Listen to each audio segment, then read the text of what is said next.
7F, simplifying exponents. So now we're going to look at some of the properties of exponents using variables as we do so.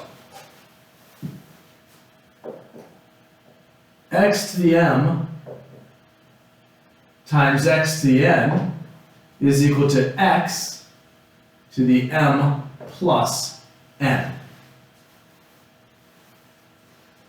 Okay, so what's that saying is if we have a variable raised to a power multiplied by the same variable raised to another power, that the result is going to be that variable raised to the sum of those two powers. Now, if we have x squared times x cubed, we know that x squared is x times x, and then we know that x cubed is x times x times x. And obviously we see that that is equal to 1, 2, 3, 4, 5, x to the fifth. What this tells us is that we can just add those two exponents and say x to the square root of 2 times x to the third is x to the 2 plus 3, or x to the fifth. So I'm just going to write that here so we can see that. 2 is equal to x to the 2 plus 3, which is equal to x to the fifth. So we see it's just a simpler way of doing that.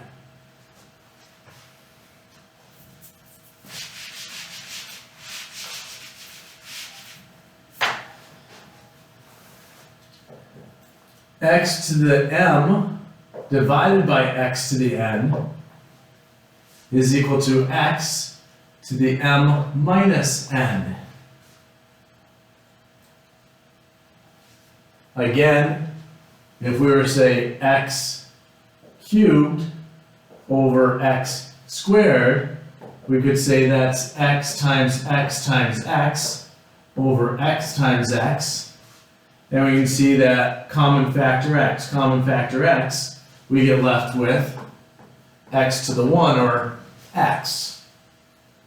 Using this rule, it says that would be x cubed over x squared is equal to x to the 3 minus 2, or x to the 1, which is x. So we can see that, some of our basic rules.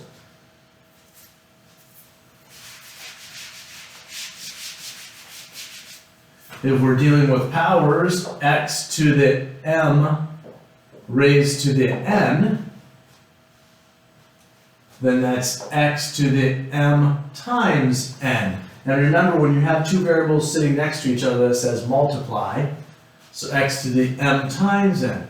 So if we have x cubed raised to the 2, that's x times x times x times x times x times x, right? Squaring says take the thing and multiply it by itself, which gives us x to the 6th.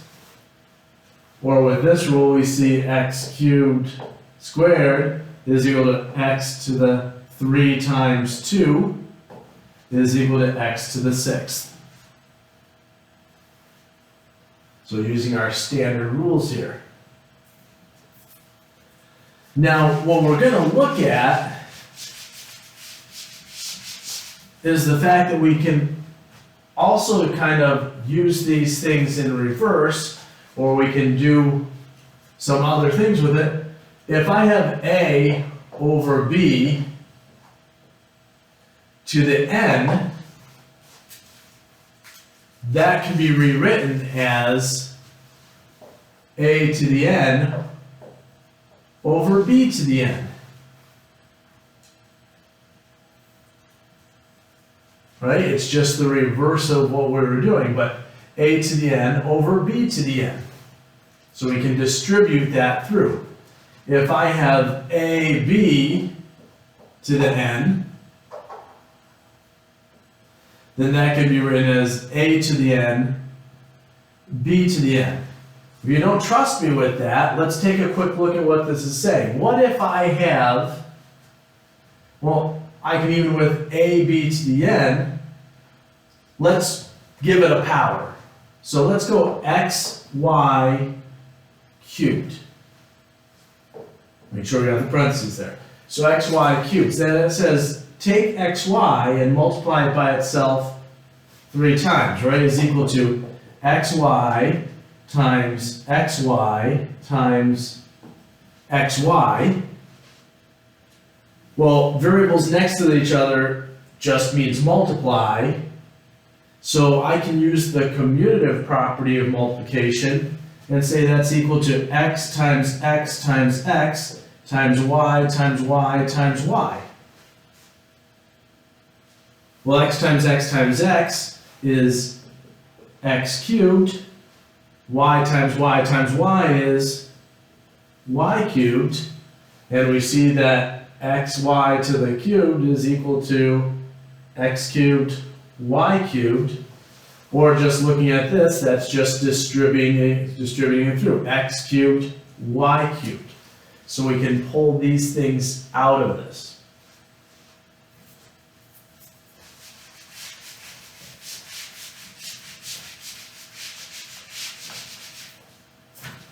Distributive property, if I have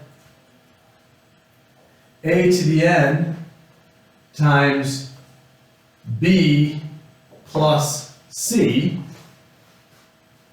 then I can rewrite that using the distributive property. Remember, distributive property of multiplication over addition says multiply this by both things inside, so that's a to the n b plus a to the n c. So we can multiply this by the first term and multiply it by the second term. Now, where does this come in handy? Well, let's say we have 3x squared times 2x plus 5. I can now multiply 3x squared times 2x and 3x squared times 5. We call this distributing. So 3 times 2 is 6. X squared times x is x cubed. Plus 3 times 5 is 15. X squared. So I'm able to take a term that's being multiplied by an expression, and I can just distribute it through and do it a piece at a time. And that becomes very handy as we're dealing with these different variables and expressions. Now, there's a couple things I want to point out with exponents, just so that we keep it in mind. First of all, if you remember back when we talked about exponents before we were dealing with variables, we said that a to the 0 is equal to 1. In fact, we said any number raised to the 0th power is equal to 1, except a cannot be equal to 0.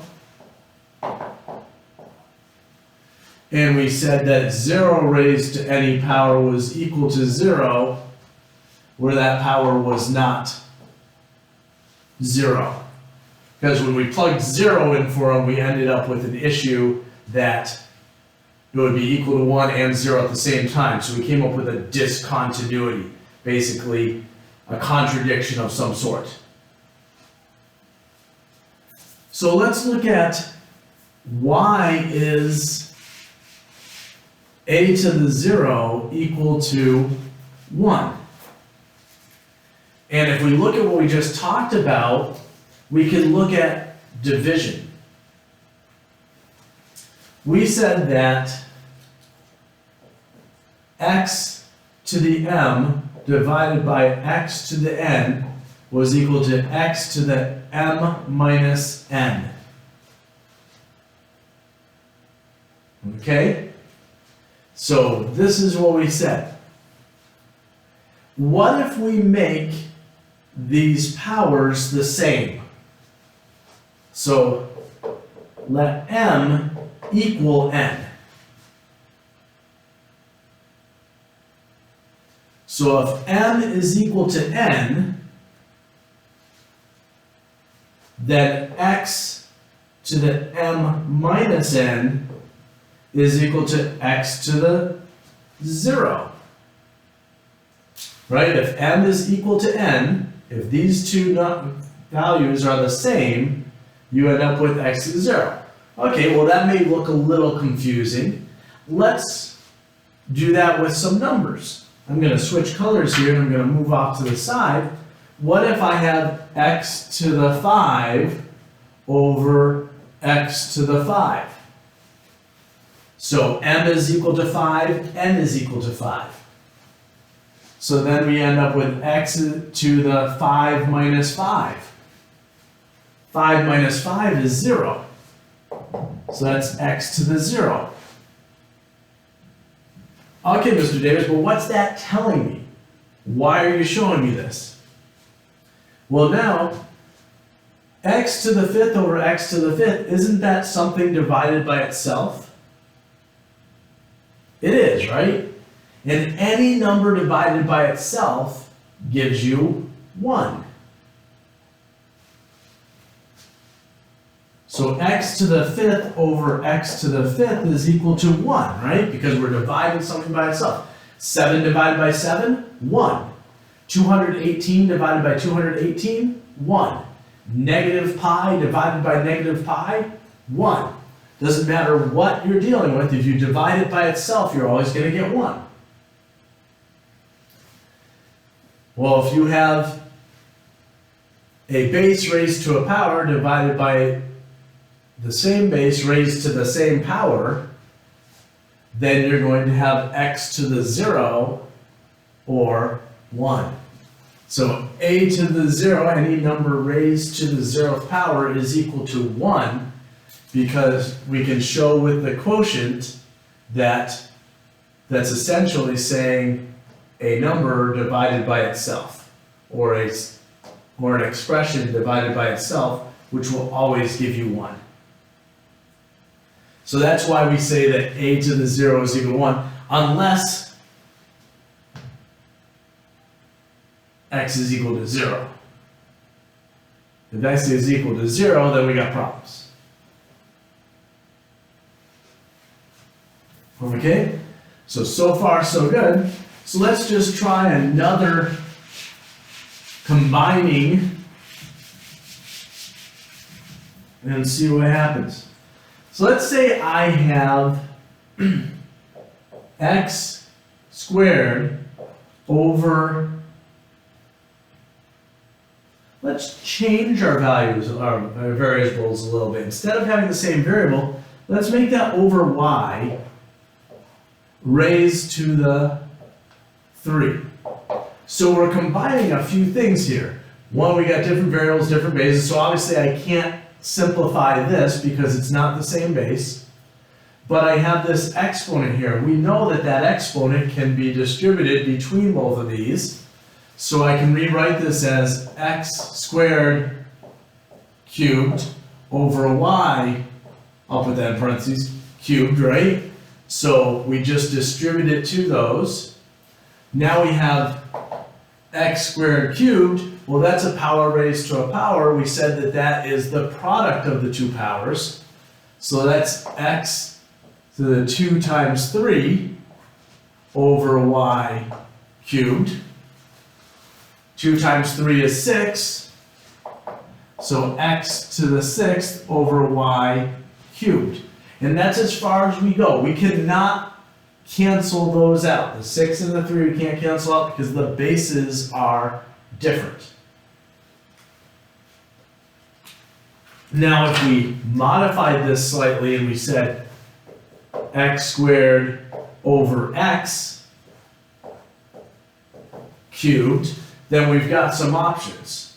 One thing we could do is we could just distribute through, and that gives us x squared cubed over x cubed, which gives us x to the 6 over x cubed. And then we can say, well, that's a division, a quotient, so That's x to the 6 minus 3, or x cubed. So I could do it that way. And that works, that gets us to x cubed. Or I could look at this and say x squared over x gives me x to the 2 minus 1 raised to the 3. Right? Because we have the same base, the quotient of a base raised to a power over a base raised to a power. Remember, if there's no power indicated, the power is actually 1. So we have, since it's a quotient, we take the exponents and subtract them, 2 minus 1, which gives me x to the 1 cubed. Now we've got a power, 1 times 3, so x cubed. And we come out with the same thing. So that's the fun of playing with exponents, is we need to know those, remember those basic rules. If you have a product of variables where the same variable raised to powers, you add the powers. If you have a quotient, you subtract the powers. If you have a power raised to a power, you multiply the powers. You can distribute a power through a division or through a multiplication. In fact, let me do one more just so that we can make sure we've got this, so we see how we distribute through. In fact, this one's going to bring a couple more things in that are things that tend to, we'll say, trip people up a little bit. Okay? So 3x to the 4th y over 2 z squared raised to the 2. Okay? Those are 2's, that's a z. I always put a line through my z to differentiate it from being a 2. So now we're going to pull a number of things together. We can take it all at the same time, or we can break it up into pieces. I'm going to break it up into pieces just because it makes it a little simpler to follow. So what I see here is I've got this power that I can distribute between these two. So I'm going to say that's 3x to the 4th y all squared over 2z squared squared. So I distributed that 2 through my division. Now I've got this 2 that I can distribute through this product. And what people tend to miss when they're doing this is they do a great job working with the variables and they forget about this constant. So that really is saying, when I distribute it through, that's 3 squared times x to the 4th squared times y squared. So I'm raising this to that power, this to the power, and this to the power. This works for multiplication, does not work for addition. You cannot distribute. You cannot go a plus b squared. That is not equal to a squared plus b squared. Okay, so realize that. You cannot distribute a power through addition or subtraction. You can through multiplication or division. So a plus b squared is not equal to a squared plus b squared. This actually ends up being equal to a squared plus 2ab plus b squared. So you lose a term if you try doing that. And then down here I want to distribute the 2 through, so I get 2 squared times z squared squared. So I have to distribute those through. Now that I've got that, now I can start squaring things. 3 squared is 9. X to the 4th raised to the 2. Remember, that's a power raised to the power, so that's 4 times 2 is 8. So x to the 8, y squared, over 2 squared, 4, z squared raised to the 2, so 2 times 2 is 4, so that's z to the 4th. and there's no canceling I can do here, and I would leave it just like this. Don't try turning this into a mixed number. Don't do it. Leave it at 9/4. If you could simplify it, if this was 8/4, then by all means take it to 2. If it was 6/4, then by all means take it to 3/2. But do not turn it into a mixed number. Once you start dealing with variables in a situation like this, just leave it as it is. Turn it into a decimal if you want, fine, but don't turn it into a mixed number. Simplify, of course simplify. If it can be simplified to a smaller fraction or smaller improper fraction, then by all means do it. But do not turn it into a mixed number, because that's just going to add confusion and chaos, and you do not want to go there. So that's simplifying exponents.